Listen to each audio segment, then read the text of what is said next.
دوستو، میں نے آپ سے کہا تھا انبیاء علیہم الصلاۃ والسلام نے ہماری زندگی کے ایک محدود حصے کو فرائض کا پابند بنایا اور ہماری عملی زندگی کے بیشتر حصے کو نوافل تطوع کے حوالے کر دیا۔ نوافل اور تطوع میں ہم انسان مسلمان آزاد ہیں، عمل کرتے ہیں تو ہمارے لیے ثواب ہے، نہیں کرتے تو کوئی گناہ نہیں ہے، لیکن ترغیب اسی کی دی جانی چاہیے، رغبت اسی کی طرف لوگوں کو دلانی چاہیے۔ اور میں نے آپ سے یہ بھی کہا تھا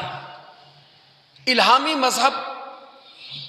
اللہ رب العالمین کا آسمانی مذہب یسر کی پالیسی رکھتا ہے،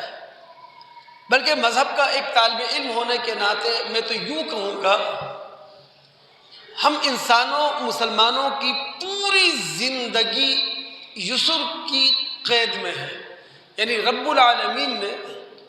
ہم انسانوں کی پوری زندگی کو جو قائم کیا ہے، کھڑا کیا ہے، وہ یسر پہ کھڑا کیا ہے، آسانی پر، سہولت پر، پریشانی نہ ہو، مشکل نہ ہو، زیادہ تکلیف نہ ہو۔